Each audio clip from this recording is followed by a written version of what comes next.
একজন ব্যবসায়ী যেরকম তার ব্যবসার লাভ লস পুষিয়ে নেওয়ার জন্য তার যেরকম কিছু সিজন আছে, মৌসুম আছে, ঠিক একইভাবে একজন ইমানদার মুসলমানের সারা বছরের আমল এবং ইবাদতের ঘাটতিকে পুষিয়ে নেওয়ার জন্য আল্লাহ রাব্বুল আলামিন দুটি বৃহৎ ইবাদতের মৌসুম দিয়েছেন আমাদেরকে।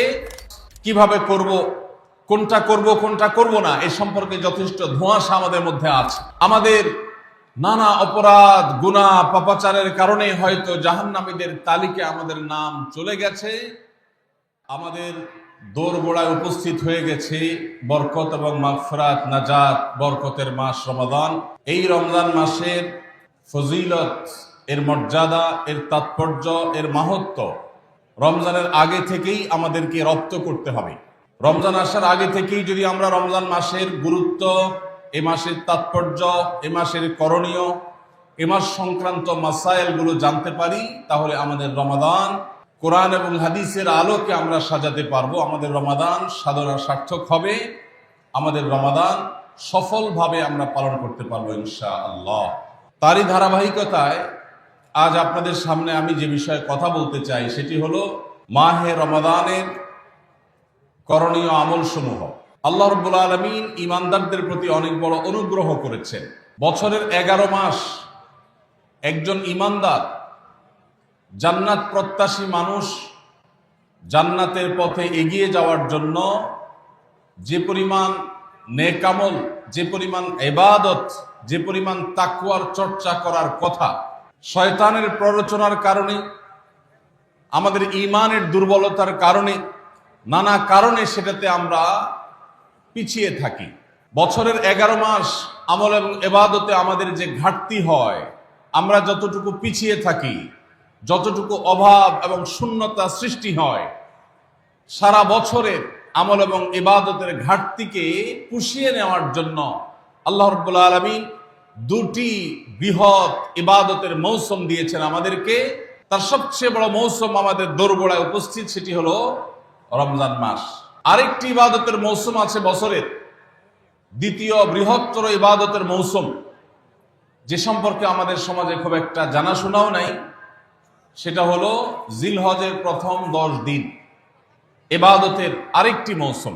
একজন ব্যবসায়ী যেরকম তার ব্যবসার লাভ লস পুষিয়ে নেওয়ার জন্য, অন্য সময়ের ঘাটতি পুষিয়ে নেওয়ার জন্য তাকে যেরকম কিছু সিজনকে কাজে লাগাতে হয়, তার যেরকম কিছু সিজন আছে, মৌসুম আছে, ঠিক একইভাবে একজন ইমানদার মুসলমানের ইবাদতের ঘাটতি পোষাবার মৌসুমের নাম হলো রমজান মাস।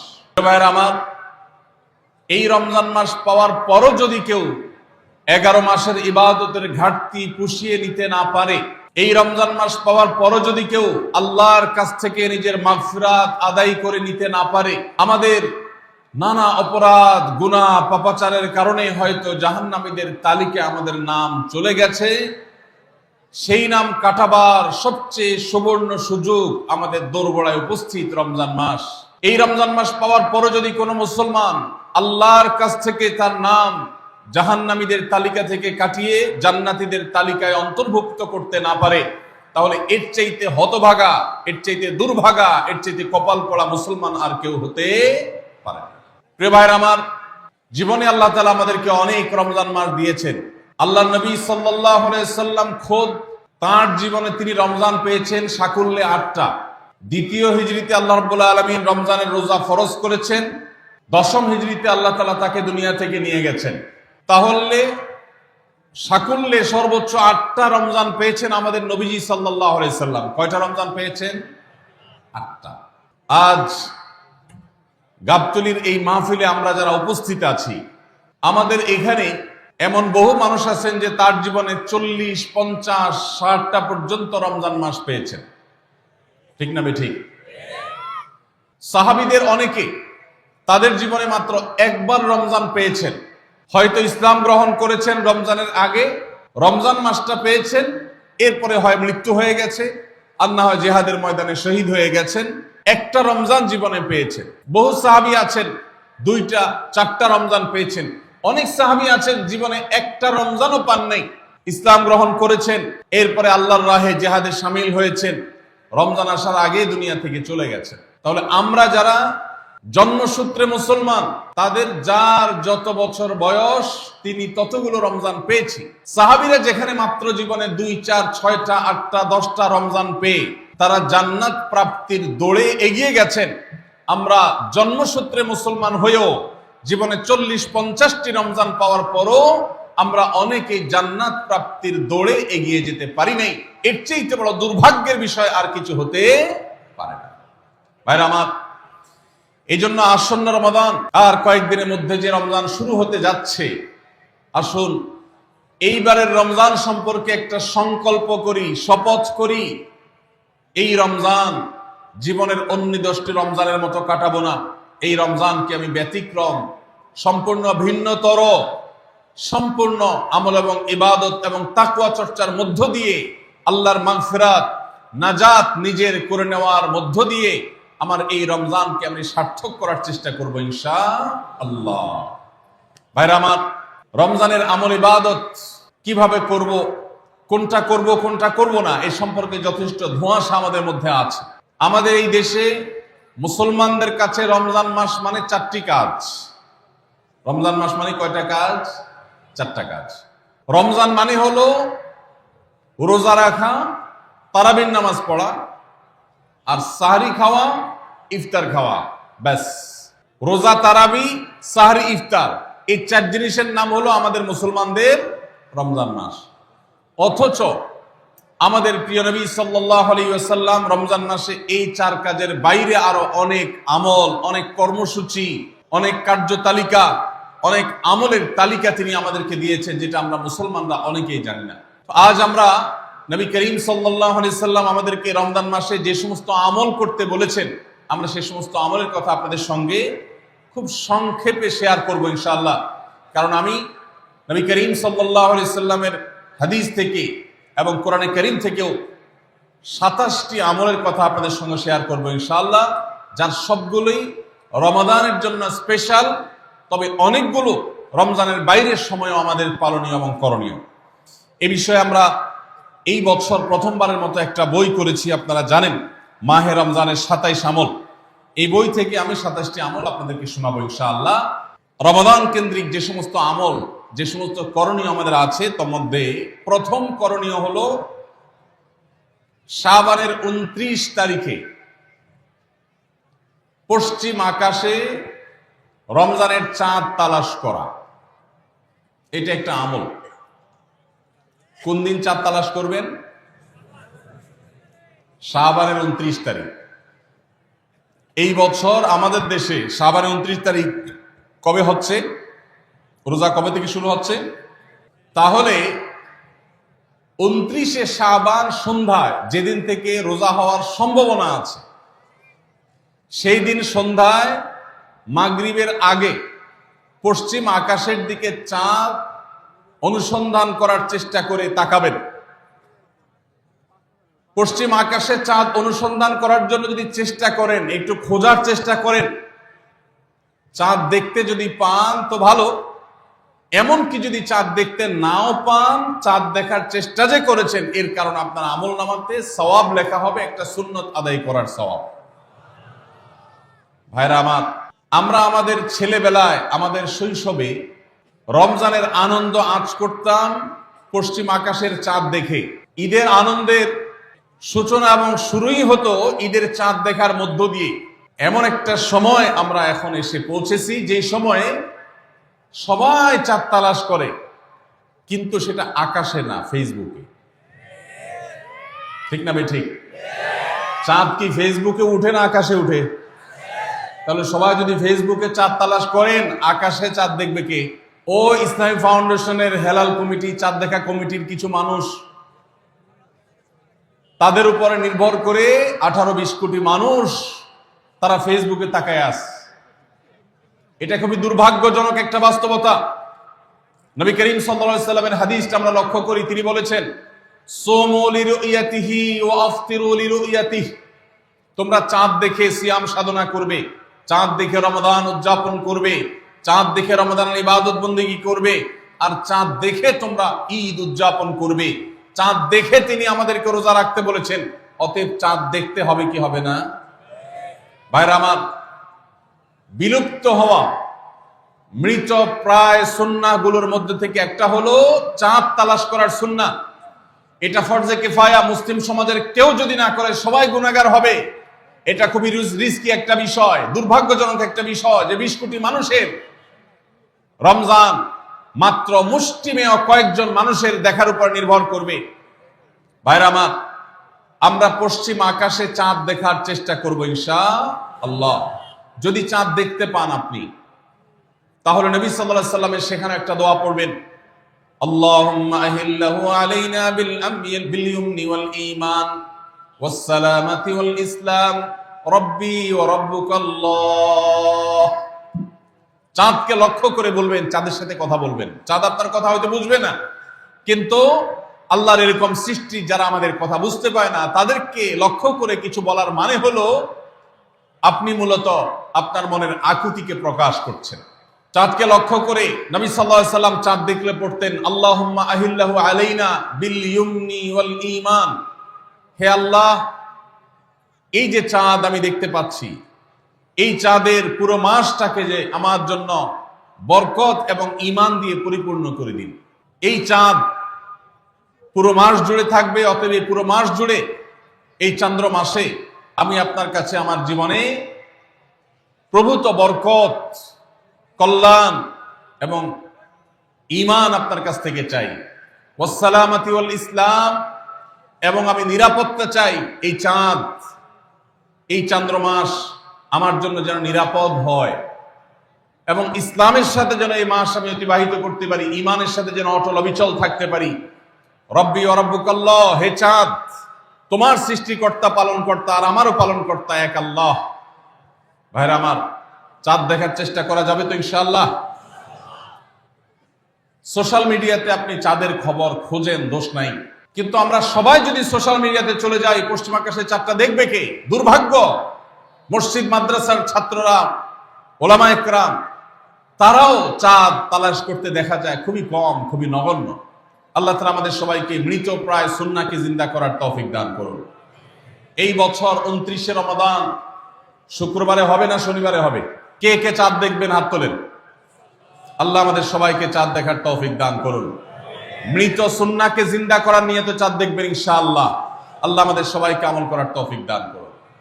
ভাইরা আমার, তাহলে রমজান কেন্দ্রিক প্রথম আমল পেয়ে গেলাম, প্রথম কর্মসূচি পেয়ে গেলাম, সেটা হলো শাবানের শেষ তারিখে পশ্চিম আকাশে চাঁদ তালাশ করবো ইনশাআল্লাহ। নাম্বার 2, রমজানের দ্বিতীয় আমল, যেটা রমজানের প্রধান আমল মূলত কি সেটা বলেন দেখি। রমজানের প্রধান আমল কি ভাই? রোজা রাখা। মাশাআল্লাহ, উত্তর সঠিক। রোজা রাখা রমজানের সুন্নত না মুস্তাহাব? ফরজ। ফরজ মানে হলো আল্লাহর সেই নির্দেশ, যেই নির্দেশ লঙ্ঘন করলে জাহান্নামের শাস্তি অবধারিত, জাহান্নামের শাস্তি এড়ানো যাবে না, যে নির্দেশ মান্য করা আবশ্যক, এরকম একটি ফরজ। ইসলামের স্তম্ভ কয়টা ভাই? 5টা। নবী করিম সাল্লাল্লাহু আলাইহি সাল্লাম বলেছেন, বুনিয়াল ইসলামু আলা খামস। ইসলাম দাঁড়িয়ে আছে 5টি ফাউন্ডেশনের উপরে, 5টি খুঁটির উপরে, 5টি ভিত্তির উপরে। সেই 5টি ভিত্তির 1 নম্বর হলো শাহাদাতি আল্লাহ ইলাহা ইল্লাল্লাহ ওয়া আন্না মুহাম্মাদান রাসূলুল্লাহ। আল্লাহ ছাড়া ইবাদত এবং উপাসনার উপযুক্ত আর কেউ নাই, আর মুহাম্মদ সাল্লাল্লাহু আলাইহি সাল্লাম আল্লাহর পাঠানো রাসূল, এই কথার সাক্ষ্য মুখে দেওয়া, এটা হলো 1 নম্বর স্তম্ভ। স্তম্ভ নম্বর 2, 5 ওয়াক্ত নামাজ আদায় করা। স্তম্ভ নম্বর 3, যাকাত আদায় করা, যাদেরকে আল্লাহ সামর্থ্য দিয়েছেন, সচ্ছলতা দিয়েছেন। স্তম্ভ নম্বর 4, হজ করা। স্তম্ভ নম্বর 5, রমজানের রোজা রাখা। তবে অনেক হাদিসে রমজানের রোজাকে 4 নম্বরে আর হজকে 5 নম্বরে রাখা হয়েছে। তাহলে রমজান মাসের রোজা রাখা এটা শুধু ফরজ না, মৌলিক ফরজ। নবী করিম সাল্লাল্লাহু আলাইহি সাল্লাম বলেছেন, যদি কেউ জীবনে একটি রোজাও শরিয়া গ্রাহ্য ওযর ছাড়া কেউ যদি ভঙ্গ করে, রোজা না রাখে, রমজানের পরে যদি সে সারা জীবনও রোজা রাখে, দায় মুক্ত হয়তো হয়ে যাবে। সে কাজা আদায় করেছে, কাফারা আদায় করেছে, দায় মুক্ত হয়তো হয়ে যাবে, কিন্তু রমজানের একটা রোজা রেখে আল্লাহর কাছে যে পরিমাণ মর্যাদার অধিকারী হওয়ার কথা, সারা জীবন রোজা রেখেও রমজানের ওই একটা রোজার ক্ষতিপূরণ করা সম্ভব নয়। এই জন্য সবাই রমজান মাসে ফরজ রোজা রাখবো তো ইনশাআল্লাহ। বয়স্ক সুস্থ ইমানদারের জন্য রমজানের রোজা রাখা ফরজ। ভাইরা আমার, পৃথিবীতে আজ অনেক বিজ্ঞানী রোজা বা ফাস্টিং এর উপরে গবেষণা করে অনেক বড় বড় পদক, অনেক বড় বড় পুরস্কার জিতেছে। এখন ডাক্তাররাও আমাদেরকে বলে যে একটা সময় আমরা যেন ফাস্টিং করি, একটা সময় আমরা যেন না খেয়ে থাকি, এটা আমাদের স্বাস্থ্যের জন্য ভালো। নবী সাল্লাল্লাহু আলাইহি সাল্লাম সেই ১৫০০ বছর আগে আল্লাহর দেয়া বিধান আমাদেরকে জানিয়েছেন। রমজানে পুরো মাস রোজা, শাবানে মুহররমে বেশি বেশি নফল রোজা, সোমবার বৃহস্পতিবার সাপ্তাহিক রোজা, চাঁদের ১৩, ১৪, ১৫ আইয়ামে বীজের মাসিক রোজা। নিয়মিতভাবে এই রোজায় সিয়ামগুলো যদি পালন করি আমরা, তাহলে আল্লাহর সন্তুষ্টি এবং জান্নাত লাভ যেমন হবে, ঠিক একইভাবে আমরা দুনিয়াতে সুস্থ সবল থাকতে পারবো। আমাদের শরীরে অতিরিক্ত যে চর্বি তৈরি হয়, বিশেষ করে আজকের বিশ্ব বাস্তবতায়, এই চর্বিগুলোকে বার্ন করার জন্য রোজার কোনো বিকল্প নাই। যদিও চর্বি বার্নের উদ্দেশ্যে রোজা রাখলে সে রোজা রোজা নয়। আমাদের উদ্দেশ্য হবে আল্লাহর সন্তুষ্টি অর্জন, পাশাপাশি পার্থিব উপকারিতা এমনি পেয়ে যাব। আল্লাহ আমাদের সবাইকে রমজান রোজা রাখার তৌফিক দান করুন। ভাইরা আমার, নবী করিম সাল্লাল্লাহু আলাইহি ওয়াসাল্লাম তিনি বলেছেন, যে ব্যক্তি রমজানে ঈমান এবং ইখলাসের সাথে আল্লাহকে খুশি করবার জন্য রমজান রোজা রাখবে, আল্লাহ তার পূর্বের সমস্ত গুনাহ মাফ করে দিবেন। অনেক যুবক আছেন গ্যাস্ট্রিকের অজুহাতে, অনেকে আছেন প্লাস্টিকের অজুহাতে রোজা রাখেন না। কারো গ্যাস্ট্রিক, কারো প্লাস্টিক। সামান্য একটু রোজা রাখতে যে যুবক পারে না, সে নিজেকে মুসলিম দাবি করে কোন মুখে? মাত্র ১২-১৪ ঘন্টা যে না খেয়ে থাকার মতো চ্যালেঞ্জ নিতে পারে না, সে আবার কিসের মুসলমান দাবি করে নিজেকে? এই জন্য ভাইরা সবাই রোজা রাখবো তো ইনশাআল্লাহ। বাসা বাড়িতে বাচ্চাদেরকে কৈশোর বয়স থেকে তাদেরকে রোজা রাখতে শেখাবেন। সাহাবায়ে কেরাম আশুরার রোজা পর্যন্ত বাচ্চাদেরকে রাখাতেন এবং তাদেরকে খেলনা দিয়ে ভোলাতেন, রোজা রাখতে তাদের সাহায্য করতেন। আজ এমন এক প্রজন্ম আমরা গড়ে তুলছি, যেই প্রজন্ম শুধু ভোগ শিখেছে, ত্যাগ শিখে নাই। বাচ্চা কাচ্চাদেরকে দেখবেন মা বাপ বড় বড় মোবাইল, স্মার্টফোন তাদের হাতে তুলে দিচ্ছেন। তারা মুখ দিয়ে কোনো কথা বললেই সেটা নেওয়ার জন্য, কেনার জন্য বাপ মা অস্থির ব্যাকুল হয়ে যাচ্ছেন। তাদেরকে সংগ্রাম, ত্যাগ, চ্যালেঞ্জ নেওয়া, এগুলো তাদেরকে শেখাচ্ছেন না। মনে রাখবেন, ভোগ করতে কোনো যোগ্যতার দরকার হয় না, ত্যাগ করতে যোগ্যতার দরকার হয়। ভোগ করতে সবাই পারে, ত্যাগ করতে সবাই পারে না। এজন্য সন্তানকে ভোগ নয়, ত্যাগ শেখাতে হবে। আল্লাহ আমাদেরকে তৌফিক দান করুন। আপনার বাচ্চা যদি রোজা রাখা শিখে, শখ করে রোজা রাখে, তাকে বাধা দিবেন না, তাকে রোজা রাখতে দিবেন। কারণ সে রোজা রাখার মধ্য দিয়ে গরিব অভাব মানুষের কষ্ট অনুভব করবে, ফিল করবে।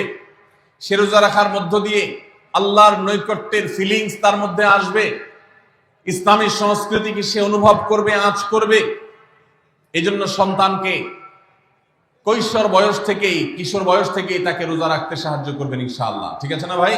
বাচ্চাদের প্রথম হয়তো রোজা অর্ধেক রাখবে, দুপুরে ভেঙে ফেলবে, এরপর না হয় বিকাল পর্যন্ত রাখবে, এরপর না হয় সন্ধ্যা পর্যন্ত রাখবে, কিন্তু অভ্যাস তাকে গড়ে তুলতে হবে। আল্লাহ আমাদেরকে তৌফিক দান করুন। ভাইরা আমার, তাহলে রমজানের প্রধান আমল রোজা রাখা। এই রোজা ইচ্ছাকৃত শরিয়া গ্রাহ্য ওজর ছাড়া ভাঙা জায়েজ নাই, হারাম। যদি কেউ ভাঙে অথবা না রাখে সে ফাসিক। অতএব এই রোজার চর্চা আমাদের করতে হবে। আল্লাহ আমাদের সবাইকে তৌফিক দান করুন। ৩ নম্বর আমল হলো রাতে তারাবির নামাজ আদায় করা। রাতে কি আদায় করা ভাই? তারাবির নামাজ আদায় করা কি ফরজ না নফল? ফরজ না সুন্নত? সুন্নত, সুন্নতে মুআক্কাদা। নবী করিম সাল্লাল্লাহু আলাইহি সাল্লাম বলেছেন, মান কামা রমাদানা ঈমানান ওয়া ইহতিসাবা গুফিরা লাহু মা তাকাদ্দামা মিন যামবি। যে ব্যক্তি রমজান মাসে রাতে দাঁড়িয়ে তারাবির নামাজ পড়বে, তার পূর্বের সমস্ত গুনাহ খাতা মাফ করে দেওয়া হবে। এই জন্য তারাবির নামাজ পড়বো তো ইনশাআল্লাহ। তারাবির নামাজ 4G গতিতে হবে না 5G গতিতে? কি বলেন? 4G না 5G? ভাইরা আমার, সবকিছুতে গতি ভালো না, সবকিছুতে গতি ভালো না। নেটের গতি যত বেশি হয় তত ভালো, কিন্তু নামাজের গতি, ইবাদত, সিজদার গতি, তারাবির গতি যত কম হয়, যত ধীরে ধীরে হয়, যত শান্তশিষ্ট ভাবে হয়, তত আল্লাহর কাছে বেশি মর্যাদাবান হয়। অতএব মহল্লার হাফেজ সাহেবদেরকে তাড়াতাড়ি নামাজ শেষ করার জন্য দৌড়ের উপর রাখবেন? ক্রিকেট খেলা আছে হুজুর আজকে, একটু খেয়াল রাখেন, বলবেন? ভাইরা আমার, আমরা তারাবির নামাজের কথা যখন স্মৃতিতে কল্পনায় আমরা ভাবি, তখন আমাদের স্মৃতিতে তুফান মিল মার্কা একটা নামাজ ভেসে উঠে, ঠিক না বেঠিক? 5 ওয়াক্ত নামাজ এত তাড়াহুড়া করা হয় না তারাবি যত, অথচ তারাবি এটা তারবিহাত এর বহু বচন আরবি শব্দ, যার অর্থ হলো আরামের সাথে, ধীরস্থিরতার সাথে, রেস্ট করে করে যে নামাজ আদায় করা হয় তার নাম তারাবি। নাম হলো আরামের সাথে করা, আর আমরা করি ব্যারামের সাথে তাড়াহুড়ো করে। এই জন্য এলাকা এলাকায় তারাবি ধীরে ধীরে পড়ার জন্য উদ্যোগ নেবেন তো ইনশাআল্লাহ। ইমাম সাহেবদেরকে, হাফেজ সাহেবদেরকে উদ্বুদ্ধ করবেন, ভাই হুলস্থুল করবেন না, কি পড়েন কিচ্ছু বুঝি না, এমন টান দেন শেষে যায় শুধু ইয়ালামুন তালামুন, আর এটা শুনে মনে করেন যে এখন স্টপ হয়েছে, এখন রুকুতে যাইতে হবে। এই নামাজ কি নামাজ? এটা তামাশা। ভাইরা আমার, স্পিডে তারাবি না পড়ে যদি একটু ধীরে তারাবি পড়া হয়, সর্বোচ্চ 15 থেকে 20 মিনিটের ডিফারেন্স হবে, এর বেশি না। মাত্র 15 মিনিটের জন্য আপনার পুরো নামাজকে আপনি বরবাদ করছেন। দেশের বেশিরভাগ মসজিদগুলোতে তুফান মিল মার্কা তারাবি পড়া হয়। এই তারাবি আল্লাহর কাছে কতটা গ্রহণযোগ্য হবে, এটা যথেষ্ট প্রশ্নবিদ্ধ বিষয়। আল্লাহ তাআলা আমাদের সবাইকে ধীরস্থিরতার সাথে খুব শান্তভাবে তারাবির নামাজ আদায় করার তৌফিক দান করুন। চেষ্টা করা যাবে না ইনশাআল্লাহ? ভাইরা আমার, আল্লাহ রাব্বুল আলামিন নামাজের ক্ষেত্রে হুলস্থুলতা পছন্দ করেন না। যার নামাজ যত বেশি সময় নিয়ে আদায় করেন তিনি আল্লাহর কাছে তত শ্রেষ্ঠ, তত ভালো নামাজি। আর যার নামাজে যত হুলস্থুল করা হয় তার নামাজের কোয়ালিটি, মর্যাদা আল্লাহর কাছে তত কম। অতএব আমরা রমজানের তৃতীয় আমল জানলাম তারাবির নামাজ, এবং সেটা ধীরস্থিরতার সাথে আদায় করবো। আল্লাহ আমাদের তৌফিক দান করুন। নাম্বার 4, সাহারি খাওয়া। সাহারি খাওয়া এটা রমজানের একটা আমল। আপনি সারা বছর লাঞ্চ করেন, ডিনার করেন, দুপুরের খানা খান, রাতের খানা খান, সকালে ব্রেকফাস্ট নাস্তা করেন, কিন্তু এর কোনোটা ইবাদত হয় না, এর কারণে আপনি সওয়াব পাবেন না। কিন্তু রমজান মাসে ভোর রাতে ঘুম থেকে উঠে যে আপনি খাবার খাবেন, এই খাবার খাওয়ার জন্য যে উঠলেন এবং খাইলেন, এর কারণে আপনার অ্যাকাউন্টে আপনার আমলনামা আল্লাহ তাআলা সওয়াব জমা করে দিবেন। আপনি রিওয়ার্ড পাবেন, বিনিময় পাবেন। কেন? কারণ নবী করিম সাল্লাল্লাহু আলাইহি সাল্লাম বলেছেন, তাসাহহারু ফাইন্না ফিস সাহুরি বারাকাহ। তোমরা সাহরির খাবার খাবে ভোর রাতে, রোজার মাসে রোজা রাখতে গিয়ে সাহরির খাবার খাবে। কেন? কারণ সাহরির যে খানা, এই খানাতে আল্লাহ তাআলা বরকত রেখেছেন। এই খানা খাইলে তার জন্য আমাদের স্পিরিচুয়াল, আধ্যাত্মিক বিভিন্ন রকমের উপকারিতা আল্লাহ তাআলা এর মধ্যে নিহিত রেখেছেন। এর মধ্যে খাদ্য শক্তি আছে, আমাদের এনার্জি হবে শরীরে, রোজা রাখতে সহজ হবে। এর পাশাপাশি সাহরির খাবারে আলাদা একটা বরকত আছে, শেফা, বহুবিধ উপকারিতা আমাদের শরীরের, আমাদের মনের জন্য আল্লাহ তাআলা রেখেছেন। এই জন্য সাহরি খাওয়াটা আলাদা একটা ইবাদত। যদি আপনার সন্ধ্যা রাত্রে বেশি খাওয়া হয়ে যায়, সাহরিতে খানা খাওয়ার মতো মুড না থাকে, অন্তত এক ঢোক পানি, একটা খেজুর, সামান্য কিছু খেয়ে হলেও আপনি সাহরি খাবেন এবং তাতে আপনি সওয়াব পাবেন। কোনো কারণে যদি সাহরি খেতে না পারেন, রাতে উঠতে পারেন নাই, অ্যালার্ম বাজছে কিন্তু শুনেন নাই, উঠে দেখেন ফজরের আজান হয়ে গেছে, তাহলে ওই দিনের রোজা কি হবে নাকি হবে না? হবে। মাশাআল্লাহ, বগুড়ার মানুষ মাসালা জানে, দেখা যায় রোজা হয়ে যাবে ইনশাআল্লাহ। কারণ এই সাহরি খাওয়াটা ফরজও না, ওয়াজিবও না, এটা সুন্নাত।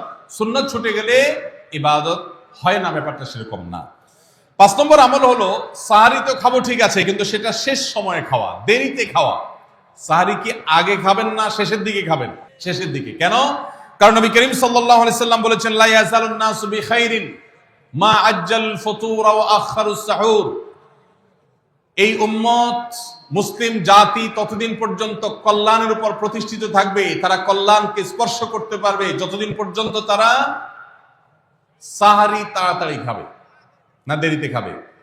দেরিতে খাবে। আর ইফতার তাড়াতাড়ি করবে। তাহলে সাহারি দেরিতে খাওয়া হলো সুন্নাত। আমাদের দেশে গ্রামে অনেক মুরব্বীরা এখনো আছেন, রাত 12টা, 1টা, 2টা বাজে সাহারি খেয়ে শুয়ে থাকেন। তারা চিন্তা করেন পরে খাইতে গেলে আবার বর্ডার ক্রস হয়ে যায় কিনা, সীমা লঙ্ঘন হয়ে যায় কিনা, রিস্ক নেওয়ার দরকার কি, এই জন্য 12টার সময় খেয়ে রাখি। এটার কারণে সাহারি খাওয়ার সওয়াব পাবেন ঠিকই, কিন্তু দেরিতে সাহারি খাওয়ার যে সুন্নত, সেই সুন্নত আদায় হবে না। এই জন্য দেরিতে খাবেন। দেরিতে খাওয়ার মানে আবার এরকম দেরি না যে আপনি আর মুয়াজ্জিন সাহেব দুজন কম্পিটিশন করছেন, আপনার হাতে খাবারের প্লেট আর মুয়াজ্জিনের হাতে মাইক, আপনি আগে শেষ করেন আর মুয়াজ্জিন আগে আজান দিবে, কম্পিটিশন চলছে। এত দেরি করে একেবারে লাস্ট মিনিট পর্যন্ত খাওয়া সুন্নত নয়। কথা কি বুঝাতে পারছি? কয়েক মিনিটের গ্যাপ রেখে তারপরে খাবার শেষ করবেন, কারণ নবী করিম সাল্লাল্লাহু আলাইহি সাল্লাম সাহরি খেয়ে শেষ করে ফজর নামাজ শুরু করতেন, এর মধ্যে 50টা আয়াত পড়ার মতো গ্যাপ রাখতেন, অর্থাৎ প্রায় 10 মিনিটের মতো একটা গ্যাপ থাকতো। এই জন্য আমরা একটা গ্যাপ রেখে তারপর সাহরি শেষ করব। অর্থাৎ ফজরের আজান যদি হয় উদাহরণস্বরূপ 5:25 বা 30, তাহলে আমরা 2-4 মিনিট আগে সাহরি খেয়ে শেষ করবো ইনশাআল্লাহ। তাহলে সাহরি দেরি করে খাওয়া, শেষের দিকে খাওয়াটা সুন্নত। আল্লাহ আমাদেরকে আমল করার তৌফিক দান করুন। রমজান মাসে সাহরির নামে একটা নতুন নাটক শুরু হয়েছে এই দেশে, সেটার নাম হলো সাহরি পার্টি। আপনারা শুনেছেন, বিশেষ করে শহরের ছেলেফেলেরা, ইউ পোলাপান, তারা আজকাল ভোর রাতে বন্ধু বান্ধব সহ রেস্টুরেন্টে গিয়া সাহরি পার্টির আড্ডা বাইর করছে। শয়তানি এবং ফাইজলামির আর কোনো জায়গা নেই, সাহরির জন্য পার্টি বাইর করছে, তাও আবার ছেলে মেয়ে একসাথে মিলেমিশে।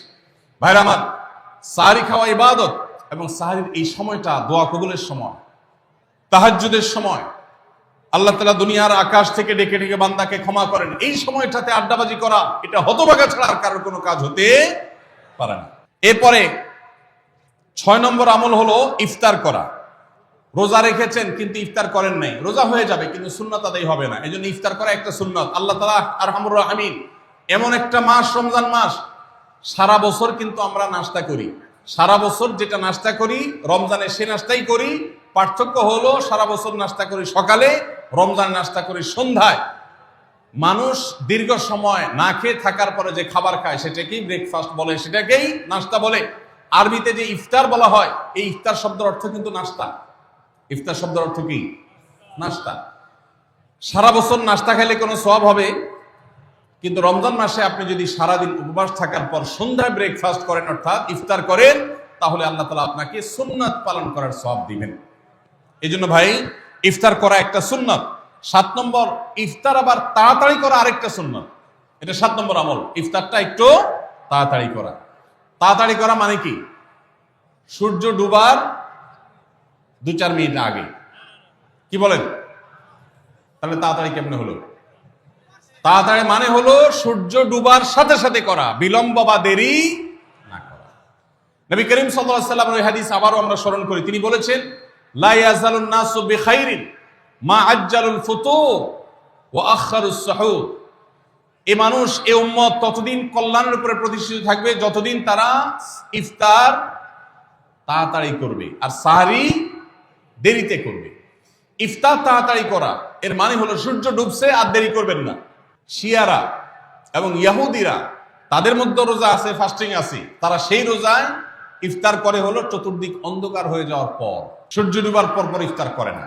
তো এই জন্য নবী সাল্লাল্লাহু আলাইহি সাল্লামের আদর্শ হলো তার বিপরীত, অর্থাৎ সূর্য ডুবার পর পর ইফতার করে ফেলা, অতিরিক্ত বিলম্ব না করা। আল্লাহ আমাদেরকে আমলের তৌফিক দান করুন। 8 নম্বর আমল হলো ইফতারের দোয়া পড়া। ইফতারের দোয়া জানা আছে ভাই? কি দোয়া? আমরা একটা দোয়া কমন জানি বাংলাদেশের মানুষ, সেটা হলো আল্লাহুম্মা লাকা সুমতু আলা রিজকিকা আফতারতু। এটাও হাদিসে বর্ণিত হয়েছে, কিন্তু হাদিসের সনদ নিয়ে অনেকে কোনটা নিয়ে আলাপ তুলেছেন, প্রশ্ন তুলেছেন। আল্লাহুম্মা লাকা সুমতু মানে হলো, হে আল্লাহ, আপনার উদ্দেশ্যে রোজা রেখেছি, ওয়া আলা রিজকিকা আফতারতু, এবং আপনার দেওয়া রিজিক দিয়ে ইফতার করেছি। আর ইফতারের আরেকটা দোয়া হলো যাহাবাজ জামা ওয়াবতাল্লাতিল উরুক ওয়া সাবাতাল আজরু ইনশাআল্লাহ। এটা একটা দোয়া। যদি এগুলো দোয়ামূলক নয়, আমরা দোয়া বলছি, এটা মূলত আল্লাহর কাছ থেকে একটা প্রত্যাশা। এর অর্থ হলো যাহাবাজ জামা, আমার পিপাসা দূর হয়ে গেছে, ওয়াবতাল্লাতিল উরুক, আমার শিরা উপশিরাগুলো সব সিক্ত হয়ে গেছে, ওয়া সাবাতাল আজরু ইনশাআল্লাহ, এবং আল্লাহ চাহেন তো এই রোজার বিনিময় আমার সাব্যস্ত হয়ে গেছে আল্লাহর কাছে, এটা স্থির হয়ে গেছে। এটা হলো ইফতারের দোয়া।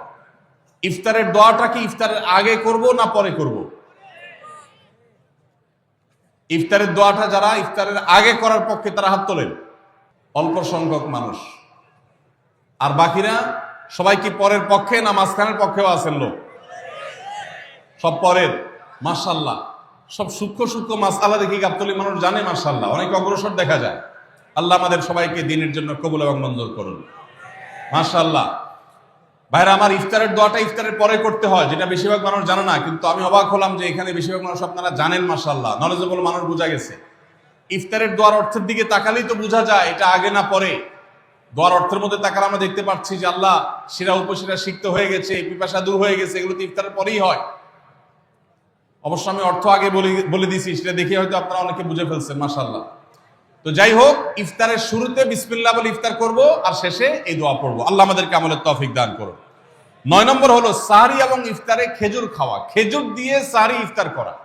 ইফতারে আপনি অন্য যা খান না খান, খেজুর দিয়ে খাবেন। নবী সাল্লাল্লাহু আলাইহি সাল্লাম আধা পাকা আধা খেজুর দিয়ে ইফতার করতেন, যেটাকে রোতাব বলা হয়। আর যদি সেটা না পাওয়া যেত, সাধারণ যে কোনো খেজুর, সেটাও না পাওয়া গেলে একটু পানি খেয়ে তারপর তিনি ইফতার করতেন। আমরা ইফতারে খেজুর খেতে হয় সুন্নাহ, এটা আমরা জানি, কিন্তু যেটা জানি না সেটা হলো সাহরিতে খেজুর খাওয়া। ভোর রাতে সাহরিতে খেজুর খাওয়া সুন্নত, এটা আগে কে কে জানতেন? হাত তোলেন। আগে জানতেন, মাশাআল্লাহ, হাত নামান। গত বছর রমজানে সাহরিতে ভাত তরকারি যাই খাইছেন না খাইছেন, একটা হলো খেজুর খাইছেন, কারা কারা হাত তোলেন? মাশাআল্লাহ, এদিকে সব আমল করা মানুষ, মাশাআল্লাহ। তাহলে তার ওয়াজ টোয়াজের কোনো দরকার নেই। এত নলেজেবল মানুষ, এত আমলদার মানুষ যদি এলাকায় থাকে, তাহলে ওয়াজের দরকারটা কি? আল্লাহ আমাদের সবাইকে আমলের তৌফিক দান করুন। ভাইরা আমার, ইফতারে খেজুর খাওয়া যেমন সুন্নাত, সাহরিতেও খেজুর খাওয়া সুন্নাত, কিন্তু খেজুর খাওয়া কোনো ফরজ ওয়াজিব না। খেজুরের দাম বেশি হয়ে গেছে, আপনি কিন্তু অপারক। যদি একটা খেজুরও পুরো রমজানে না খান, আপনার রোজার কোনো অসুবিধা হবে। তবে নবী সাল্লাল্লাহু আলাইহি সাল্লাম যেহেতু ইফতার এবং সাহরিতে খেজুর খেতেন, আর খেজুরে প্রচুর পরিমাণ সুগার আছে, উপকারী, যেটা মানুষের স্বাস্থ্যের জন্য উপকারী, প্রচুর পরিমাণ এনার্জি আছে, খাদ্য শক্তি আছে, সারাদিন রোজা রেখে আমাদের যে সুগারের ঘাটতি হয় সেটা পূরণ করার জন্য সহায়ক হয়। এই জন্য সাহরি এবং ইফতারে খেজুর খাওয়া এমনিতেও উপকারী। আর নবী সাল্লাল্লাহু আলাইহি সাল্লামের সুন্নাত, তিনি বলেছেন, নি'মা সাহুরুল মুমিনি আত-তামার, ইমানদারের সাহরির আইটেমের মধ্যে সবচেয়ে বেস্ট উত্তম হলো খেজুর। এজন্য অন্য যাই খান না খান, একটু হলো, এক পিস হলো খেজুর খাবেন। ইনশাআল্লাহ সুন্নাত আদায় করার নিয়তে খেলে এই সুন্নাতটা আদায় হয়ে যাবে, আল্লাহ তাআলা তা চাহেন তো। তাহলে 9 নম্বর আমল পেলাম হলো সাহরি এবং ইফতারিতে খেজুর খাওয়া। 10 নম্বর আমল হলো সকল প্রকার পাপাচার বর্জন করা, গুনাহের কাজ থেকে বিরত থাকা। এইটা হলো রমজান মাসের দ্বিতীয় সর্বোচ্চ গুরুত্বপূর্ণ আমল। সিরিয়ালে আমরা 10 নম্বরে বলেছি, কিন্তু 27টা রমজানের স্পেশাল আমলের মধ্যে সবচেয়ে গুরুত্বপূর্ণ আমল হলো রোজা রাখা, আর দ্বিতীয় সর্বোচ্চ গুরুত্বপূর্ণ আমল হলো সব ধরনের পাপাচার বর্জন করা, গুনাহের কাজ ত্যাগ করা। যদি কেউ রমজানে রোজা রাখে, আবার চোখ দিয়ে হারাম জিনিস মোবাইলে দেখে, স্ক্রিনে দেখে, পত্রিকার পাতায় দেখে, অফলাইনে দেখে, পরনারীর দিকে তাকায় থাকে, সে যদি কান দিয়া হারাম জিনিস শুনে, গান বাদ্য, এই সমস্ত কিছু সে যদি উপভোগ করে, তাহলে তার এই রোজা আর উপোস থাকার মধ্যে কোনো পার্থক্য। মনে রাখবেন, রোজা শুধু পেটের হয় না, রোজা চোখের হয়, রোজা কানের হয়, রোজা হাতের হয়, রোজা মুখের হয়, রোজা শরীরের প্রত্যেকটা অঙ্গ প্রত্যঙ্গের হয়। একজন মানুষ যখন তার পুরো শরীরের রোজা করে, সে যখন সকল অঙ্গ প্রত্যঙ্গ দিয়ে আল্লাহর আনুগত্য করে, আল্লাহর নাফরমানি থেকে বেরিয়ে আসে, তখন সে সত্যিকারের রোজাদার হয়। আর যে শুধুমাত্র দিনের বেলায় পানাহার বর্জন করে, যৌনাচার বর্জন করে, আর সমস্ত পাপাচার অপকর্ম সে যথারীতি অন্য সময়ের মতো রমজান মাসেও করে, এই রোজাদার পেটের রোজা রেখেছে, কিন্তু তার শরীরের অন্য অন্য অঙ্গ প্রত্যঙ্গ গুলো আল্লাহর কথা শুনে নাই, সো সেগুলো কিন্তু রোজা রাখে নাই। এই রোজা আল্লাহর কাছে মাকবুল এবং গ্রহণযোগ্য রোজা হতে পারে না। অতএব আমরা রমজান মাসে সব ধরনের গুনাহের কাজ বর্জন করবো তো ইনশাআল্লাহ। প্রিয় ভাইরা আমার, রোজা কিন্তু আমাদের সাথে কথা বলে। রোজার ভাষা আমরা অনেকে জানি না, কি বলে সেটা অনেকে বুঝি না, কিন্তু রোজা আমাদের সাথে কথা বলে। কি কথা? সিয়াম শব্দের অর্থ, আমরা যেটাকে রোজা বলছি সেটা কোরআনের ভাষায় বলা হয় সিয়াম, হাদিসে বলা হয়েছে সেটাকে সওম বা সিয়াম। এই সওম বা সিয়াম একই শব্দ, এর অর্থ হলো বিরত থাকা। এর অর্থ হলো কি ভাই? বিরত থাকা, ব্রেক দিতে জানা। আল্লাহ রাব্বুল আলামিন রোজার মতো ইবাদত দিয়েছেন আমাদেরকে জীবনে ব্রেক দেওয়ার অভ্যাস গড়ে তোলার জন্য।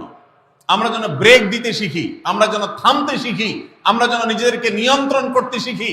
ইসলামের যে বৈশিষ্ট্য, ইসলামের যে বিউটি, ইসলামের যে সৌন্দর্য, সেটা হলো ইসলাম পৃথিবীর মানুষকে আত্মনিয়ন্ত্রণ করবার কথা বলে। আজ ভোগবাদী পৃথিবীর যেদিকে তাকাবেন, চতুর্দিকে দেখতে পাবেন শুধু ভোগের হাতছানি। দুনিয়াটা মস্ত বড়, খাও দাও আর ফুর্তি করো। শুধুমাত্র ফুর্তি ফুর্তি এবং ফুর্তি, ভোগ এবং ভোগ এবং ভোগ। গোটা পৃথিবী আপনাকে ভোগের কথা বলবে, ত্যাগের কথা বলবে না। ইসলাম আপনাকে ত্যাগের কথা বলে।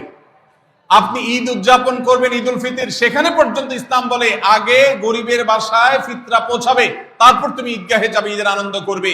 আপনি কোরবানির ঈদে পশু জবাই করে গোশত খাবেন, উৎসব করবেন। ইসলাম বলে ভালো কথা, তুমি উৎসব করবে, তোমাকে উৎসব করতেই দেওয়া হয়েছে, কিন্তু আগে গরিবের বাসায়ও গোশত পাঠাবে ঈদের, সেটা নিশ্চিত করবে, তার পাশাপাশি তুমি ঈদ উদযাপন করবে। আমরা যে রমজানের রোজা রাখি, এই রোজা আমাদেরকে বিরত থাকার কথা বলে। সেই বিরত থাকাটা কি? সেটা হলো আমরা যখন রোজা রাখি আমাদের পিপাসা হয়, আমাদের ক্ষুধা লাগে, পিপাসা হয়, আবার হাতের সামনে হয়তো পানিও আছে। আমার ক্ষুধা লাগে, হাতের সামনে হয়তো খাবারও আছে, কেউ দেখছেও না, সিসি ক্যামেরাও নেই, বদ্ধ রুমে কক্ষের মধ্যে, কিন্তু আমি রোজাদার। কোন রোজাদার রোজার মধ্যে খায়, পান করে? কেন? কারণ সে জানে আল্লাহ নিষেধ করেছে। আমরা যখন ইফতার সামনে নিয়ে বসে থাকি সন্ধ্যাবেলা, ভাইরা আমার, সারা বছর নাস্তা তো আল্লাহ তাআলা কম হোক বেশি হোক সবাইকে করার তৌফিক দেন, আমরা সবাই তো কম বেশি নাস্তা করি সারা বছর। আপনি যদি বুফে গিয়ে 100 আইটেমের নাস্তা দিয়েও আপনি খাবার গ্রহণ করেন, সকালের ব্রেকফাস্ট আপনি খান, ইফতারের সময় মাত্র 2-4টা আইটেম নিয়ে বসে থেকে আজানের জন্য, সূর্য ডুবার জন্য যে অপেক্ষা করেন, ওই অপেক্ষার সময় যে অবর্ণনীয় স্বাদ আর তৃপ্তি পাওয়া যায়, পৃথিবীর সমস্ত খাদ্য গ্রহণের মধ্যেও এই তৃপ্তি বা স্বাদ নাই। নবী সাল্লাল্লাহু আলাইহি ওয়াসাল্লাম সেজন্য বলেছেন, লিসসাইমি ফারহাতান, রোজাদার ব্যক্তিকে দুটি আনন্দ দেওয়া হয়, ফারহাতুন ইনদা ফিতরি ওয়া ফারহাতুন ইনদা লিকাই রাব্বি। একটা আনন্দ হলো ইফতারের সময়, অবর্ণনীয়, ভাষায় প্রকাশ করবার অযোগ্য।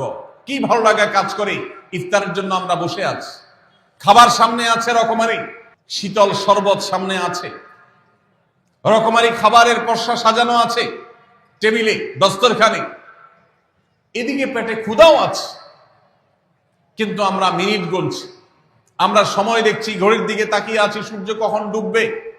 সূর্য ডুবেছে আর সাথে সাথে আমরা ইফতার করছি। এই যে আল্লাহর নির্দেশের অপেক্ষা, ইসলাম রোজার মাধ্যমে আমাদেরকে সেই শিক্ষাটা দিতে চায়। রোজা আমাদের সাথে সেই কথা বলে যে দেখো, তুমি জীবনে বিরত থাকতে শিখো, গোটা পৃথিবী তোমাকে ভোগ শিখাবে, ইসলাম তোমাকে ত্যাগ শিখাবে, ইসলাম তোমাকে কন্ট্রোল করা শিখাবে। আমাদের তরুণদের চরিত্রকে নষ্ট করবার জন্য, তাদেরকে নানাভাবে উস্কানি দেওয়ার জন্য, বিনোদনের নামে, নিউজের নামে, বিজ্ঞাপনের নামে, বিভিন্ন নামে অশ্লীল নানা দৃশ্য, খোলামেলা দৃশ্য তাদের সামনে দেখানো হয়, ভোগের আহ্বান করা হয়। ইসলাম বলে, হে মুসলিম তরুণ, তোমার চোখের এরিয়ার মধ্যে কোনো পরনারী, কোনো সুন্দরী নারী পড়ে গেছে, তুমি আজ করতে পেরেছ, সাথে সাথে তোমার দৃষ্টিকে তুমি নিয়ন্ত্রণ করো, অবনত করো। কুল্লিল মুমিনিনা ইয়াগুদ্দু মিন আবসারিহিম ওয়া ইয়াহফাযু ফুরুজাহুম। আল্লাহ বলছেন, হে রাসূল বলে দিন ঈমানদার পুরুষদেরকে, তারা যেন তাদের চোখগুলোকে নামিয়ে রাখে, তাদের সম্ভ্রমকে তারা সংরক্ষণ করে। মনে রাখবেন, যা খুশি তা করতে পারা এটা যোগ্যতা নয়। নিজেকে নিয়ন্ত্রণ করলাম, যা খুশি তা করব না, এর নাম হলো যোগ্যতা। ডায়রিয়ার রোগী ডাইরেক্ট হয়ে যায়, যা খুশি যে করে, নিজের মন যেদিকে তাকে নাচায় সেদিকে নাচে, এই লোকটা অসুস্থ মানুষের মতো। আর মুসলিম যুবক, মুসলমান মানুষ, নারী পুরুষ, সে নিজেকে নিয়ন্ত্রণ করে। আল্লাহ এটা হারাম করেছেন, আমার মন চায়, চাইলেই আমি সেটা নিতে পারি, কিন্তু আমি নেব না। আমি একটা জিনিস ধরতে পারি, আল্লাহ হারাম করেছেন, সেজন্য আমি ধরবো না। এই শিক্ষাটা রমজান আমাদেরকে দেয়। অতএব রমজানের সবচেয়ে গুরুত্বপূর্ণ আমল হলো এই 10 নম্বর আমল, সেটা হলো পাপাচার বর্জন করা। নবী সাল্লাল্লাহু আলাইহি ওয়াসাল্লাম বলেছেন, যে ব্যক্তি রমজানে রোজা রাখলো আর পাপাচার বর্জন করলো না, তাহলে এই রোজা রাখার উপোস থাকার ভিতরে কোনো পার্থক্য নাই। আল্লাহ আমাদের সবাইকে রমজান মাসের রোজা থেকে সকল হারাম, সকল নাজায়েজ কাজ, সকল গুনাহের কাজ ছাড়ার তৌফিক দান করবো না আমি। ভাইরা আমার, 11 নম্বর আমল হলো অধিক পরিমাণ দোয়া করা। রমজান মাসে রোজা রেখে আমরা বেশি বেশি দোয়া করব। চলতে ফিরতে, উঠতে বসতে দোয়া করতে পারেন। আমাদের মায়েরা অনেকে শুনছেন আমাকে, রমজান মাসে আপনি গৃহস্থলী কাজ করছেন, রান্না বাড়া করছেন, ঘর ঝাড়ু দিচ্ছেন, আর মনে মনে আল্লাহর সাথে কথা বলেন। দোয়া মানে আল্লাহর সাথে কথোপকথন। আল্লাহ, আপনি আমাকে মাফ করে দেন, আমার বাবাকে মাকে মাফ করে দেন, সন্তানগুলোকে হেদায়েত দান করেন, চোখের পানি ফেলেন। নিয়মতান্ত্রিক দোয়া, বসে বসে হাত তুলে দোয়া করবেন কেবলামুখী হয়ে, আবার চলতে ফিরতে উঠতে বসতে, এমনকি ওযু নাই সে অবস্থায় দোয়া করবেন। নবী সাল্লাল্লাহু আলাইহি ওয়াসাল্লাম বলেছেন 3 ব্যক্তির দোয়া ফিরিয়ে দেওয়া হয় না। কয় ব্যক্তির দোয়া? লা তুরাদ্দু দাওয়াতুহুম, 3 শ্রেণী মানুষের দোয়া ফিরিয়ে দেওয়া হয় না। এর ভিতরে এক শ্রেণী হলেন মাজলুম, কারোর জুলুমের শিকার হয়েছে এই ব্যক্তি, জালেমের বিরুদ্ধে যে তার মনের আকুতি থাকে, বদদোয়া থাকে, আল্লাহ সুবহানাহু ওয়া তাআলা এটা ফিরিয়ে দেন না। এই জন্য পৃথিবীর ইতিহাসের কোন জালিম আপনি দেখাতে পারবেন না যেই জালিমকে আল্লাহ ছেড়ে দিয়েছেন, আল্লাহ ছাড় দিয়েছেন কিন্তু চূড়ান্ত ভাবে ছেড়ে দিয়েছেন, এমন কোন জালিম আপনি দেখাতে পারবেন না। এই জন্য ভাই কখনো কোন অবস্থাতে কারো প্রতি আমরা জুলুম করব না, আল্লাহ আমাদেরকে সেটা মানার তৌফিক দান করুন। তাহলে 3 ব্যক্তির দোয়া কবুল হয়, ফেরত দেওয়া হয় না। তার ভিতরে একজন হলো মাজলুম, যার প্রতি আপনি জুলুম করেছেন, সে আপনার বিরুদ্ধে যে বদদোয়া করে, এটা লাগবেই লাগবে, আজ হোক আর 2 দিন পরে হোক। নাম্বার 2, মুসাফির, যে ব্যক্তি সফরে আছে, সফররত অবস্থায় সে যদি দোয়া করে, সে দোয়া আল্লাহ তাআলা কবুল করেন। 3 নম্বর হলো রোজাদার ব্যক্তি, as-সাইম হাত্তা ইফতির, রোজাদার ব্যক্তি সারাদিন ভর রোজা করলে ইফতার রাগ পর্যন্ত, সারাদিন দোয়া করলে ইফতার রাগ পর্যন্ত তার দোয়া কবুল হয়। এই জন্য রোজা রেখে আমরা বেশি বেশি আল্লাহর কাছে দোয়া করবো ইনশাআল্লাহ। চলতে ফিরতে উঠতে বসতে মনে মনে আল্লাহর সাথে কথা বললেন, চাওয়া দাওয়াকে পেশ করলেন, বাস এইটাই হলো দোয়া। এটা হলো আমাদের রমজান মাসের 11 নম্বর আমল, বেশি বেশি দোয়া করা। 12 নম্বর আমল হলো মিথ্যা এবং কাজ পরিহার করা। রমজানের সকল পাপাচার তো পরিহার করবই, বিশেষভাবে মিথ্যা কথা, মিথ্যা কাজ পরিহার করা। কারণ নবীজি সাল্লাল্লাহু আলাইহি ওয়াসাল্লাম এর জন্য আলাদা নির্দেশ করেছেন। তিনি বলেছেন, মাল্লাম ইয়াদা কাওলা যুরি ওয়াল আমালা বি ফালাইসা লিল্লাহি হাজা আন ইয়াদা তাআমাহু ওয়া শারাবা। যে ব্যক্তি রমজানের রোজা রেখে মিথ্যা কথা, মিথ্যা কাজ ছাড়লো না, তার উপোস থাকায় আল্লাহর কোনো ঠেকা পড়ে নাই।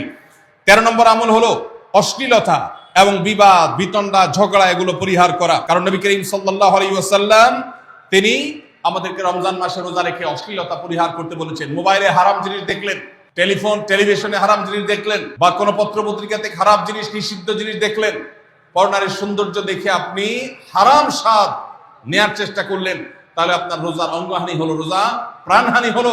এই রোজা নয়। এই জন্য এটাকে রমজান মাসে পরিহার করতে হবে, অন্য সময় তো বটেই। এবং সেই সাথে কেউ যদি আপনার সাথে ঝগড়া করতে আসে, নবীজি শিখাই দিয়েছেন, ফালিয়াকুল ইন্নী সায়েম, কেউ রোজা রাখা অবস্থায় ঝগড়া করতে আসলে বলবেন, ভাই আমি রোজাদার, আমি তোমার ঝগড়ার জবাব দিতে পারবো না।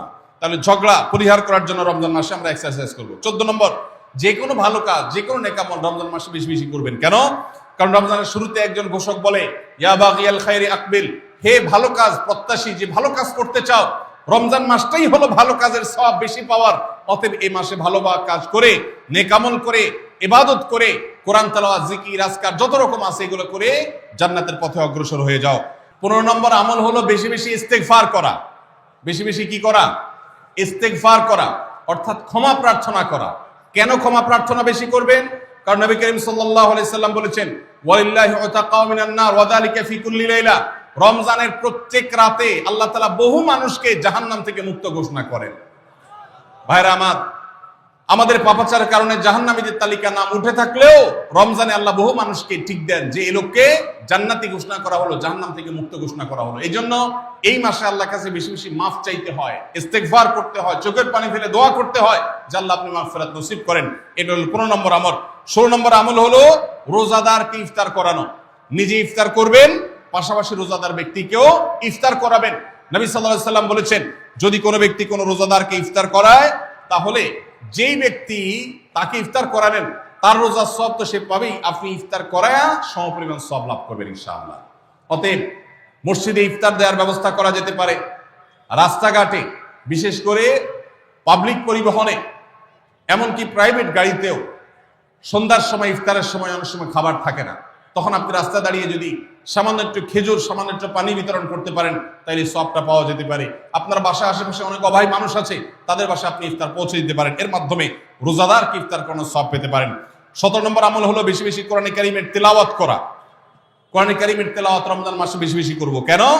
কারণ হলো এই মাসটাই হলো কোরআন নাজিলের মাস।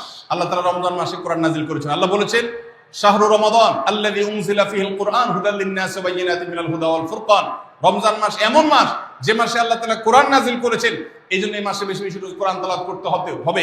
নবী করিম সাল্লাল্লাহু আলাইহি ওয়াসাল্লাম বেশি বেশি রমজান মাসে কোরআন তেলাওয়াত করতেন।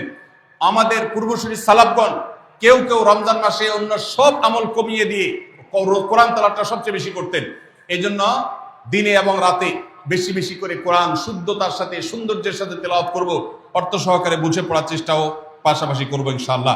18 নম্বর আমল হলো কোরআন পরস্পরকে শোনাশুনি করা, বুঝে পড়া। অর্থাৎ আপনি কোরআন তেলাওয়াত করবেন, আপনার স্ত্রী শুনবে, আপনার মা শুনবে, আপনার বোন শুনবে, আবার তারা তেলাওয়াত করবে, আপনি শুনবেন। আমরা তারাবির নামাজে এক পক্ষীয় তেলাওয়াত শুনি, হাফেজ সাহেব তেলাওয়াত করেন, আমরা শুনি, কিন্তু আমরা তেলাওয়াত করে আরেকজন শুনবে, এটা হয় না। নবী সাল্লাল্লাহু আলাইহি সাল্লাম রমজান মাস আসলে জিবরিল ফেরেশতার সাথে কোরআন শোনাশুনি করতেন, জিবরিল তেলাওয়াত করতেন, নবীজি শুনতেন, আবার আমাদের নবীজি তেলাওয়াত করতেন, জিবরিল শুনতেন। এটা একটা সুন্নাত। এই সুন্নাতটা বিলুপ্ত হয়ে গেছে, এটা নিয়ে চর্চা নাই। এই জন্য আমরা এটা বাসা বাড়িতে নতুন করে জিন্দা করব। আল্লাহ আমাদেরকে তৌফিক দান করুন। 19 নম্বর আমল হলো দান সাদাকা বেশি বেশি করা। নবীজি সাল্লাল্লাহু আলাইহি সাল্লাম এমনিতে প্রচুর পরিমাণ দান করতেন, কিন্তু রমজান আসলে তার দানশীলতার পরিমাণ আরো বেড়ে যেত। এই জন্য অভাবী, প্রতিবেশী, গরিব দুঃখী সবার ঘরে ঘরে আমরা আমাদের সাধ্য অনুযায়ী দান পৌঁছানোর চেষ্টা করব রমজান উপলক্ষে। এটা রমজানের 19 নম্বর স্পেশাল আমল, বিশেষ আমল। 20 নম্বর রমজানের কর্মসূচি হলো ভোর রাতে দোয়া করা। কারণ সারা বছর ভোর রাতে তাহাজ্জুদের নামাজ পড়া বা দোয়া করার সুযোগ আমাদের হয় না, কিন্তু রমজানের সাহরি খেতে তো এমনি উঠেন, অতএব এই টাইমে দোয়া কবুল হয়। 24 ঘন্টার ভিতরে দোয়া কবুলের সবচেয়ে মুখ্যম সুযোগ, সবচেয়ে আদর্শ সময় হলো এই তাহাজ্জুদের সময়টা। ভাইরা আমার, ঢাকার একটি বড় কোম্পানি, বাংলাদেশের সবচেয়ে বড় শিল্প প্রতিষ্ঠান বললে ভুল হয়তো হবে না, অন্তত এটুকু বলা যায় যে প্রথম 3-4টি বড় প্রতিষ্ঠানের একটি। এরকম একটা প্রতিষ্ঠানের একজন কর্মকর্তা বছর 2-3 আগে আমার সাথে হঠাৎ দেখা। তিনি আমাকে দেখে বেশ আবেগ আপ্লুত হলেন এবং অনেকটা জড়িয়ে ধরলেন এবং বললেন, ভাই, আপনার একটি আলোচনা থেকে আমার জীবনের ভিতরে এমন এক পরিবর্তন আসছে যেটা অকল্পনীয়, অভাবনীয়। তো আমি একটু কৌতূহল হয়ে জানতে চাইলাম কোনটা সেটা। তখন তিনি বললেন, ভাই, আমার জীবনে এমন একটা রোগ হয়েছে, যেই রোগ ট্রিটমেন্ট করার জন্য দেশে বিদেশে বিভিন্ন জায়গায় গিয়েছি, কোনো চিকিৎসা এর আমি পাইনি।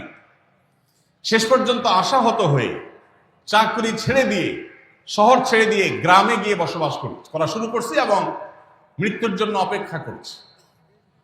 এর মধ্যে আপনার একটা আলোচনার ক্লিপ আমার চোখের সামনে আসলো সোশ্যাল মিডিয়ায়, তো এটা শুনলাম। সে আলোচনাটা ছিল আল্লাহর কাছ থেকে অসাধ্য সাধন করার সময় হলো ভোর রাত, তাহাজ্জুদের সময়।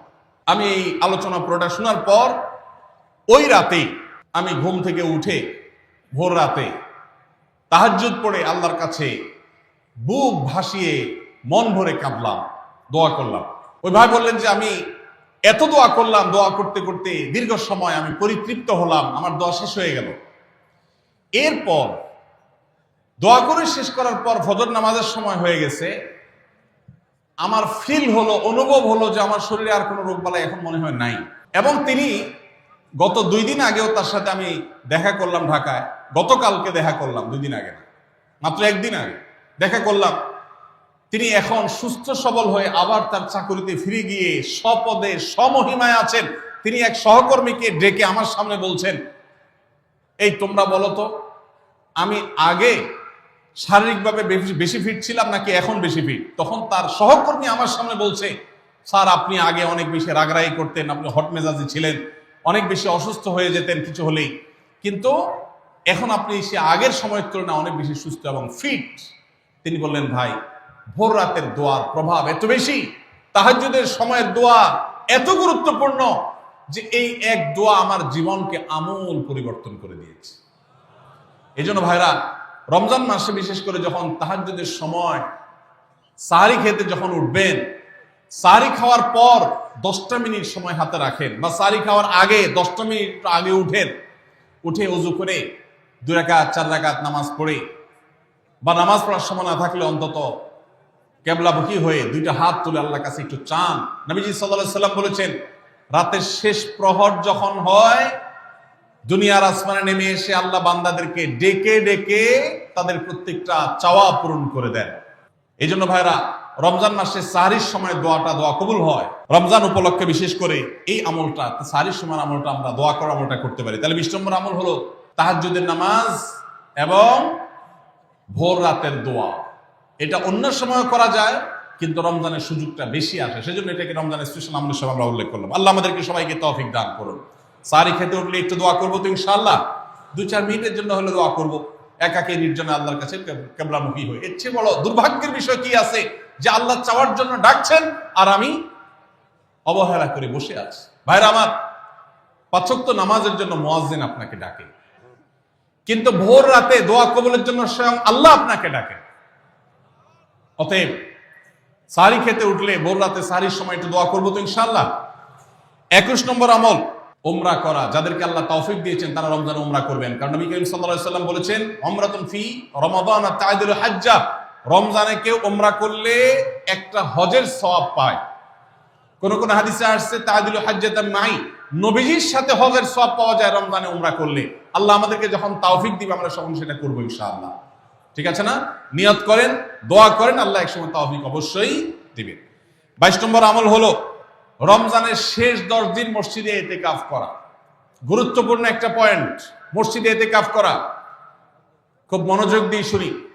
রাসূল করিম সাল্লাল্লাহু আলাইহি সাল্লাম রমজানের রোজা ফরজ হওয়ার পর থেকে নিয়ে তার মৃত্যু পর্যন্ত 1টি বছরের জন্য রমজানের শেষ দশক মসজিদে ইতিকাফ করা ছাড়া ছিলেন না। একবার তিনি মসজিদে ইতিকাফে বসেছেন, কিন্তু ইমার্জেন্সি একটা কাজে মসজিদ থেকে তাকে বের হতে হয়েছে। এই জন্য তিনি পরের বছর 20 দিন ইতিকাফ করেছেন। 10 দিন হলো ওই বছরের, আর 10 দিন হলো আগের বছরের যে ইতিকাফ ভেঙে ফেলেছেন সেটার ইতিকাফের কাজা। তার মানে হলো নবীজির জীবনে কখনো ইতিকাফ 1 বছর একটা রমজান মাসেও ছাড়েন নাই। এত গুরুত্বপূর্ণ আমল যে রমজানের এই আমলটা তিনি কখনোই ছাড়েন নাই। দুর্ভাগ্য আমাদের, এখানেও হয়তো বেশিরভাগ মুসলমান আমরা জীবনে একবারের জন্য রমজানের শেষ 10 দিন ইতিকাফ করি নাই। যে আমল নবীজি জীবনে কখনো ছাড়েন নাই সেটা আপনি জীবনে একবারও করেন নাই। এর চাইতে বড় হতভাগা উম্মত আর কি হতে পারে? ভাইরা আমার, 3টি আমলের নগদ তৃপ্তি আমি অন্তত অনুভব করি। আমি আমার সে অভিজ্ঞতার আলোকে আপনাদের ক্ষুধার্ত আহ্বান করতে চাই, রমজানের শেষ দশকে আপনারা ইতিকাফ করুন।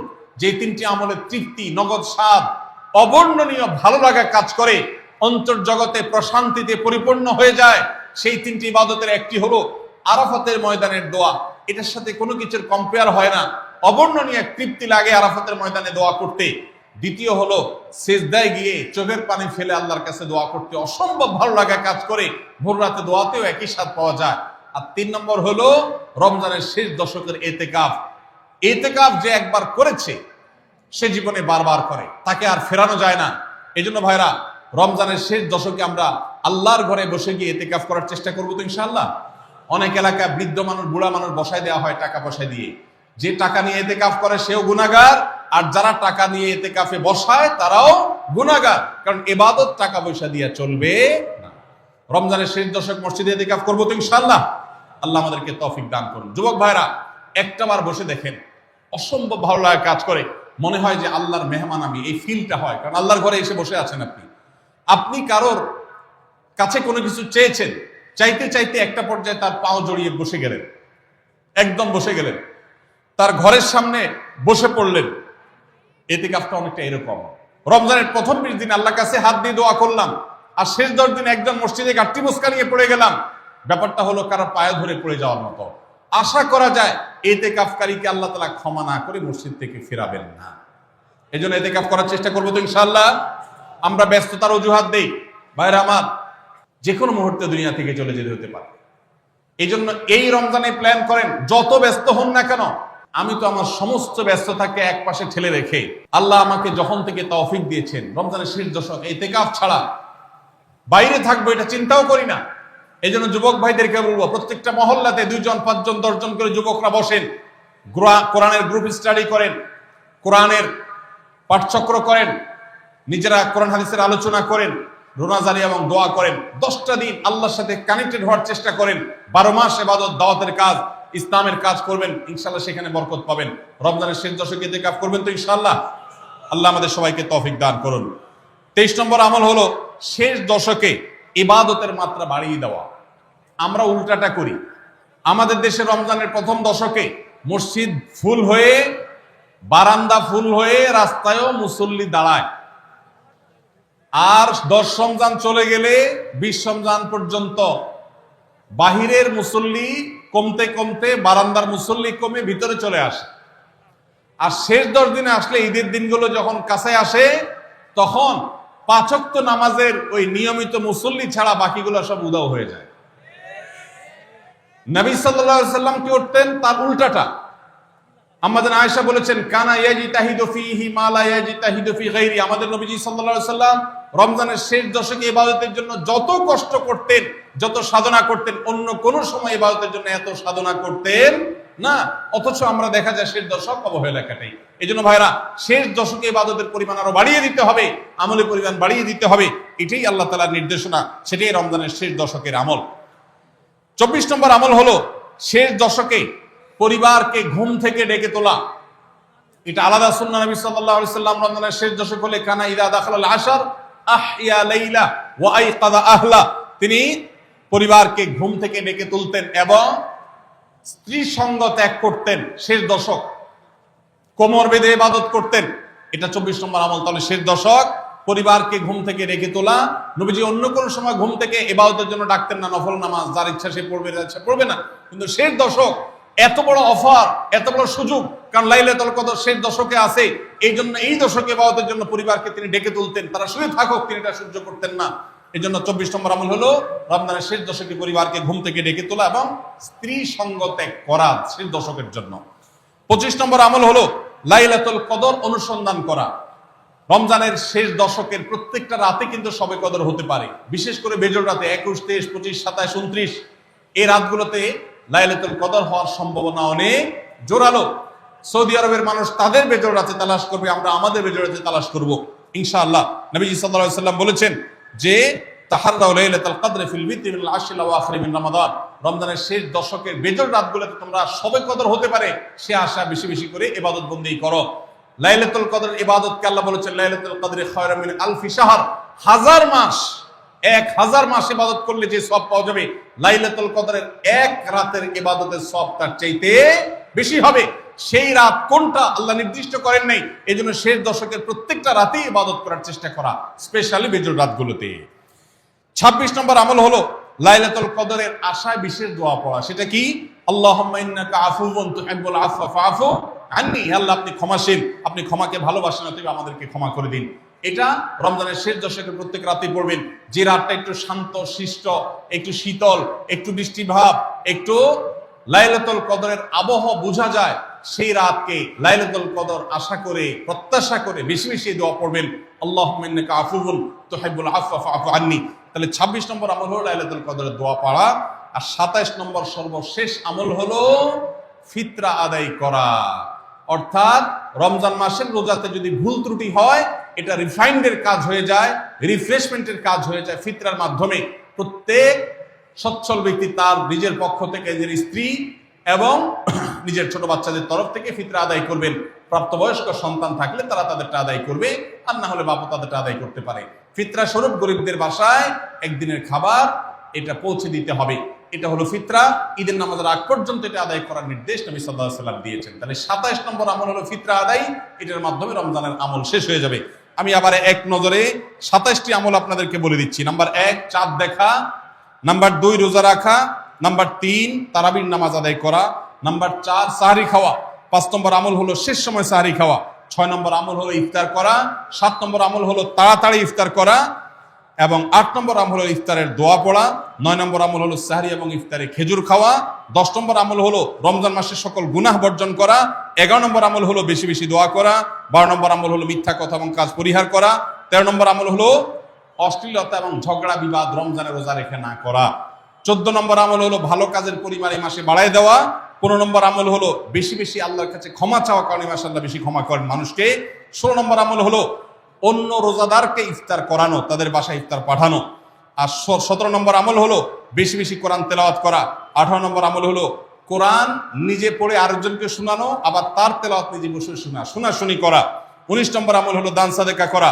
20 নম্বর আমল হলো তাহাজ্জুদ এবং বিশেষ করে ভোর রাতে সারি খেতে উঠে দোয়া করা, আর 21 নম্বর আমল হলো উমরা করার সামর্থ্য থাকলে, 22 নম্বর আমল হলো ইতিকাফ করা শেষ দশকে, 23 নম্বর আমল হলো শেষ দশকের বেজর রাতে, শেষ দশকের প্রত্যেকটা রাতে ইবাদতের পরিমাণ বাড়িয়ে দেওয়া এবং বিশেষভাবে রাত্রি জাগরণ করা শেষ দশক। আর 24 নম্বর আমল হলো শেষ দশকে নিজের পরিবারকে ঘুম থেকে ডেকে তোলা, স্ত্রী সঙ্গ ত্যাগ করা। 25 নম্বর আমল হলো লাইলাতুল কদর অনুসন্ধান করা। 26 নম্বর আমল হলো লাইলাতুল কদর বিশেষ দোয়া পাঠ করা। আর 27 নম্বর আমল হলো ফিতরা দেওয়া। আল্লাহ আমাদের সবাইকে এই 27টা আমল দিয়ে আমাদের রমজান মাসকে সাজাবার